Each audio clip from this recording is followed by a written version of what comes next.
Hello friends, Radhe Radhe. Welcome back to this another video. तो friends, अगर आप भी स्मार्ट मनी कॉन्सेप्ट को सीखना चाहते हैं और मार्केट में रेगुलरली प्रॉफिट करना चाहते हैं तो ये वीडियो आपके लिए बहुत ही हेल्पफुल होने वाली है। इस वीडियो में हम सीखने वाले हैं लिक्विडिटी क्या होती है। बिकॉज अगर आपने ये टॉपिक मास्टर कर लिया तो आप भी बाकी के 10% लोगों में शामिल हो जाओगे जो मार्केट में कंसिस्टेंसी प्रॉफिट कर पाते हैं। क्यों ना कैसा हो, जहाँ पर 90% लोग फियर में अपना लॉस कर रहे हैं वहीं आप 10% लोगों की तरह प्रॉफिट करने लग जाओ। तो फ्रेंड्स, आज की वीडियो में हम बात करने वाले हैं लिक्विडिटी क्या होती है, लिक्विडिटी स्वीप कैसे होती है, लाइव चार्ट पर देखेंगे लिक्विडिटी कहाँ मिलती है, मोस्ट लिक्विड एरिया कौन से होते हैं और हम इस लिक्विडिटी ट्रैप से कैसे बच सकते हैं। और वीडियो के लास्ट में मैं आपको अपने कुछ सीक्रेट टिप्स भी बताऊंगा। तो चलिए फ्रेंड्स, वीडियो को शुरू करते हैं। वीडियो को पूरा देखिएगा। तो फ्रेंड्स, अब बात कर लेते हैं कि लिक्विडिटी क्या होती है। तो आप सभी जानते हैं कि ट्रेडिंग एक जीरो सम गेम है। आपको पता है कि अगर यहाँ पर जितने बायर्स होंगे इक्वल टू अगर सेलर्स हों तो हम यहाँ पर बोलेंगे कि यहाँ पे लिक्विडिटी वर्क करेगी। सपोज अगर मुझे यहाँ पर 1000 शेयर्स बाय करने हैं,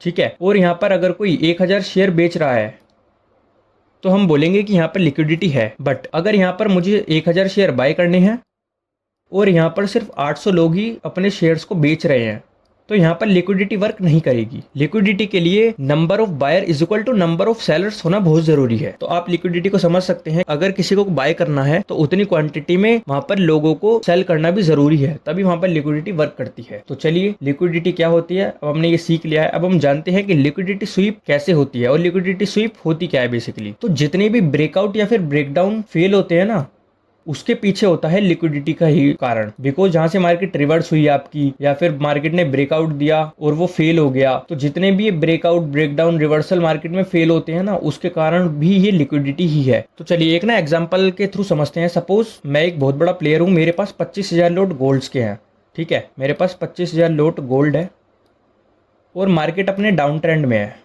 और अगर मुझे अपने ये 25,000 लोट गोल्ड को बेचना है और मैं अगर इसको यहाँ पर बेचना शुरू करता हूँ तो क्या होगा, प्राइस सडन से और नीचे जाने लगेगा। अगर सपोज प्राइस यहाँ पर 100 रुपये था और मैं उसको मार्केट सेलिंग करना शुरू करता हूं तो प्राइस गिर के और नीचे जाएगा, तो जो मुझे एवरेज प्राइस मिलेगा वो मुझे मिलेगा 70 से 80 रुपए का, ठीक है। तो यहाँ पर क्या हुआ, यहाँ पर मुझे $20 पर लोट का लॉस हो रहा है। सपोज यहाँ पर जब मार्केट डाउन में है और सभी लोग बेच रहे हैं तो यहाँ पर खरीदेगा कौन? मुझे तो अपना माल बेचना है, पर यहाँ पर फिर खरीदने वाला भी तो कोई होना चाहिए। तो मैं क्या करूंगा, मैं यहाँ पर जब मार्केट डाउन ट्रेंड में है ना, तो मैं यहाँ पे क्या करूंगा, एक डब्ल्यू पैटर्न क्रिएट करूंगा, ठीक है। मार्केट डाउन है, ठीक है, मैं मार्केट को ऊपर लेके जाऊंगा, फिर डाउन, फिर ऊपर लेके जाऊंगा, थोड़ा सा यहाँ पे बाय करूंगा और ये नेक लाइन है ना, इसका मैं ब्रेकआउट कराऊंगा, ठीक है। जब इसका ब्रेकआउट आएगा तो क्या है, यहाँ पर रिटेलर्स एंटर होंगे और मुझे 25,000 लोट अपने बेचने हैं। तो यहाँ पर जितने भी बायर शिफ्ट होंगे ना, वो यहाँ पे क्या है, जब मैं बेचना शुरू करूंगा तो वो यहाँ पे ना सभी क्वांटिटी को ना बाय कर लेंगे, ठीक है। जब वो बाय कर लेंगे तो उसके बाद जहां पर मेरी एवरेजिंग होने वाली थी 80 रुपए के आसपास, जब यहाँ पे प्राइस 100 रुपए था, तो मेरी जब एवरेजिंग होती 80 रुपए होती, बट अब क्या है, मेरी एवरेजिंग हुई है वो हुई है 110 120 रुपए, ठीक है। मैंने तो अपना माल बेच दिया, मैं यहाँ से निकल गया, ठीक है। अब क्या हुआ, उन सभी के स्टॉप लॉसेस जिन्होंने यहाँ पे बाय करा है, उन सभी के स्टॉप लॉस क्या है, नीचे अवेलेबल हो गए। तो मार्केट क्या है, यहीं से रिवर्स होगा। बिकॉज जितनी भी बाइंग आई थी वो तो मैंने जो अपना माल बेचा था उससे मैंने सभी बाइंग्स को ना स्क्वायर ऑफ करा दिया, ठीक है। तो मार्केट क्या करेगा, उन सभी की लिक्विडिटी को ना स्वीप करेगा, यानी कि जितने भी एसएल पड़े हुए हैं नीचे, जितनी भी लिक्विडिटी है, मार्केट उसको ग्रैब करने आएगा। और यहीं पे मोस्टली लोग क्या है, ट्रैप हो जाते हैं। बिकॉज आप एक चीज समझिए, जितने भी बड़े प्लेयर्स होते हैं वो नहीं चाहते कि आपका प्रॉफिट हो, बट क्या है, एक बड़ा प्लेयर इज इक्वल टू जितने भी रिटेलर्स होते हैं ना, उन सबकी क्वांटिटी ना फुलफिल जब होती है तो वो इक्वल बैठती है। तो अगर कोई बड़ा प्लेयर है ना, अगर उसको अपना माल सेल करना है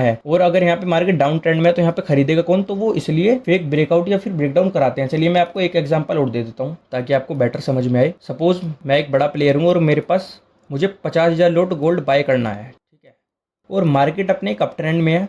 जब मार्केट अपने अप ट्रेंड में है और मुझे यहाँ पर बाय करना है तो यहाँ पर बेचने वाला भी तो कोई होना चाहिए, बट इतने अप ट्रेंड में यहाँ पर बेचेगा कौन? आप बेचोगे, because you are retailer. Market एक अपने अप ट्रेंड में है और मैं अगर मार्केट प्राइस पे यहाँ पर बाय करना शुरू करता हूँ तो प्राइस यहाँ पे ना कंटिन्यू ऊपर जाना शुरू होगा, जिससे अगर सपोज यहाँ पर प्राइस 200 रुपए चल रहा है ना, तो जो मेरी एवरेजिंग आएगी वो यहाँ पे 220 रुपए के समथिंग आएगी। तो मैं क्या करूंगा, मैं यहाँ पर ना लोगों को डाउन साइड में ना शिफ्ट करा दूंगा, ठीक है। मैं यहाँ पर एक ऐसा पैटर्न क्रिएट करूंगा, सपोज मार्केट अप ट्रेंड में है, मैं यहाँ पर क्या है, एक एम पैटर्न का फॉर्म करूंगा। इस एम पैटर्न के ब्रेकडाउन के बाद लोगों को क्या लगेगा कि ब्रेकडाउन आ गया, यानी कि अब मार्केट डाउन जाएगी। ठीक है, यहाँ पर सभी रिटेलर्स एंटर होंगे। जैसे वो अपना माल बेचना शुरू करेंगे, मैं यहाँ पर सभी क्वांटिटीज को ना बाय कर लूंगा और उन सभी के स्टॉप लॉस कहाँ है, ऊपर अवेलेबल हो जाएंगे। जब मैं यहाँ पर बाय करूंगा तो प्राइस अपना वापस से अप ट्रेंड में जाना शुरू होगा। इन सभी का एसएल हंट होगा, यानी कि लिक्विडिटी स्वीप होगी। ठीक है, और जितनी भी यहाँ पर सेलिंग आई थी वो मेरे बाय ऑर्डर्स ने सभी को उन्हें स्क्वायर ऑफ करा दिया। ठीक है, तो ये होती है आपकी लिक्विडिटी स्वीप। जो भी बड़े लोग होते हैं, सपोज उन्हें मार्केट को अगर ऊपर लेके जाना है और उन्हें खरीदना है ना, तो वो क्या है, रिटेलर्स को ना नीचे शिफ्ट कर देंगे। ठीक है, उन्हें डाउन साइड में बिठा देंगे, उनके स्टॉप लॉस ऊपर अवेलेबल, मार्केट नीचे जाएगा। ठीक है, उन सभी के स्टॉप लॉस हंट। ठीक है, अगर उन्हें मार्केट को नीचे लेके जाना है तो वो क्या करेंगे, एक मार्केट में ना एम पैटर्न क्रिएट करेंगे। ठीक है, उसकी नेकलाइन को ब्रेक करेंगे, सभी के स्टॉप लॉसेस नीचे अवेलेबल होंगे, सभी के स्टॉप लॉसेस को हंट। ठीक है, मार्केट वापस से अपना कंटिन्यू अप साइड की तरफ मूव देना शुरू कर देगा। तो ये होती है हमारी लिक्विडिटी स्वीप। अब हम ना लाइव चार्ट पर भी एक बार समझ लेते हैं कि हमें लिक्विडिटी देखने के लिए कहां पर मिलती है। तो चलिए मैं एक बार आपको लाइव चार्ट पर भी दिखा देता हूं। अभी थोड़ा सा ना मैं वीडियो का अर्ली मॉर्निंग शूट कर रहा हूं, तो अभी गोल्ड ना बंद है।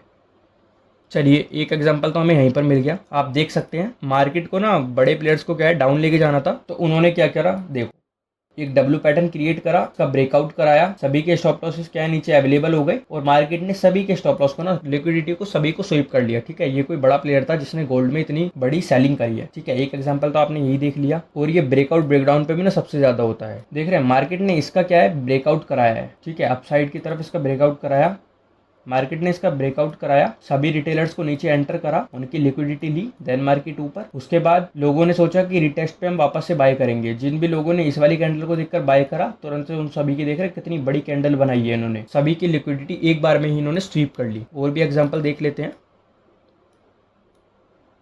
ये देखिए मार्केट एक अपने अप ट्रेंड में था। ठीक है, मार्केट ने क्या है, इसका ब्रेकआउट कराया और देख रहे कितनी बड़ी ये पिन बार कैंडल बनाई है मार्केट ने, ताकि यहाँ पर सभी बायर्स एंटर हो। ठीक है, ऊपर क्या है, बड़े प्लेयर्स को क्या है, मार्केट को नीचे लेके जाना था और यहाँ पर उसने सभी बायर्स को एंटर कराया, उनके सभी के एसएल नीचे थे। ठीक है, मार्केट ने कितना प्यारा प्राइस एक्शन बनाते हुए सभी की लिक्विडिटी एक बार में ना ग्रैब की है। तो अपना चार्ट को ना पढ़ना सीखिए। आपने मेरी मार्केट स्ट्रक्चर वाली वीडियो अगर नहीं देखी है तो जल्दी से जाकर देखिएगा, उसमें मैंने मार्केट की ना डीप साइकोलॉजी को थोड़ा सा ना एक्सप्लेन करा है। अगर आपको समझते हैं ना तो आपको पता चलेगा कि मार्केट कैसे मूव करती है। देखिए यहाँ पर एक मार्केट ने यहाँ पर एक प्यारा सा ब्रेकआउट दिया। ठीक है, अगले ही कैंडल में सभी की यहाँ पर जो भी बायर्स थे सबका एसएल हिट, जो भी यहाँ पर बाय करके बैठे थे सबका एसएल एक बार में हिट। देख रहे हैं कितनी बड़ी यहाँ पर डाउन साइड का मूव दिया है मार्केट ने। ठीक है, फिर यहाँ पर फिर से बाइंग आई। ठीक है, बायर्स को लगा कि चलो अब मार्केट रिकवर करेगा, फिर से डाउन साइड। तो अपना चार्ट को ना एक बार आइडेंटिफाई करना सीखिए, तो आपको पता चलेगा चीजें कैसे वर्क करती हैं। ठीक है, हमने लिक्विडिटी को समझ लिया, लिक्विडिटी क्या होती है, लिक्विडिटी स्वीप क्या होती है, हमने लाइव चार्ट पर एग्जांपल भी देख लिए। अब हम देखते हैं मोस्ट लिक्विडिटी एरिया कौन से होते हैं। तो चलिए मैं आपको बता देता हूँ कि सबसे ज्यादा लिक्विडिटी कहाँ पर पाई जाती है। तो सबसे ज्यादा लिक्विडिटी जो पाई जाएगी ना, वो पाई जाएगी आपकी किसी भी ब्रेकआउट या फिर ब्रेकडाउन पर। ठीक है, अगर इसका ब्रेकआउट होता है तो यहाँ पर सबसे ज्यादा लोगों के क्या है, ऐसे नीचे की तरफ शिफ्ट हो जाएंगे। ठीक है, अगर यहाँ पर किसी भी रेजिस्टेंस का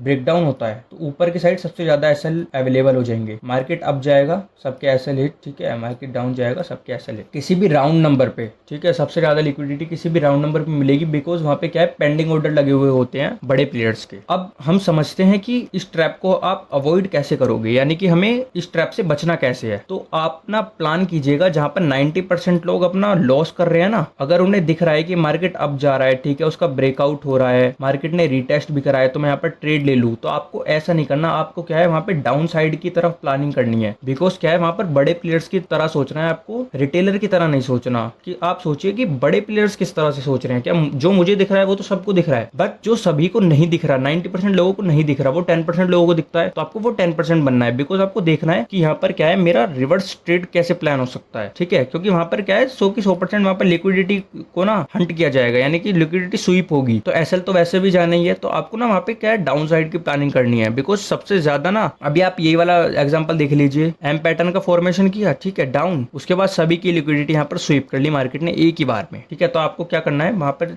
डाउन साइड की ना प्लानिंग करनी है। और इस ट्रैप से बचना कैसे है कि सपोज यहाँ पर किसी भी अगर रेजिस्टेंस का ब्रेकआउट होता है ना, तो एटलीस्ट ना वहां पर देखिएगा कि कोई 15 मिनट की कैंडल ना पूरी सस्टेन करनी चाहिए। ठीक है, उसके बाद जो नेक्स्ट कैंडल बनती है वो उसका हाई निकाल के ना एक प्रॉपर बुलिश कैंडल क्लोज करे। उसके बाद आपको इसी कैंडल का स्टॉप लॉस रखना है। ठीक है, और टारगेट आपको जहां तक मिलता है आप उसको कैप्चर कर सकते हैं। तो ये थोड़ा सा ध्यान रखने वाली बात है। और सपोर्ट पे भी आपको इसी तरह से वर्क करना है। बाकी क्या है, जहां पर आपको दिख रहा है कि एम पैटर्न बन रहा है, ठीक है, उसके नेकलाइन का ब्रेक डाउन आ रहा है या ब्रेकआउट आ रहा है, तो मैं यहाँ पर आपका ट्रेड ले लूँ, तो आपको ना यहाँ से ये चीजें अवॉइड करनी है। ठीक है, आप देख सकते हैं ना मार्केट भी ओपन हो गई है, मार्केट चल रही है, अभी भी गोल्ड ना डाउन ही है। ठीक है, तो आपको ना ये चीजें थोड़ा सा ना अवॉइड करना है कि यहाँ पर मैं ट्रेड ना लूँ। अब चलिए मैं ना आपको अपनी कुछ टिप्स वगैरह बता देता हूँ कि मैं यूजुअली क्या करता हूँ। आप ना पहले हायर टाइम फ्रेम पे जाइएगा और वहाँ पे ना एक बार प्राइस एक्शन को देखिएगा, सपोज प्राइस एक्शन कैसे मूव कर रहा है। अब आप देख सकते हैं, सपोज यहीं का अगर हम एग्जांपल लेते हैं, मार्केट में देख रहे हैं डाउन साइड आई। ठीक है, उसके बाद क्या है, मार्केट यहाँ पे थोड़ा सा ना कंसोलिडेट करा है। यहाँ पे मैंने ये 1 घंटे का चार्ट ओपन कर रखा है, तो देख रहे हैं 3-4 घंटे मार्केट ने क्या टाइम स्पेंड करा, एकदम बुलिश कैंडल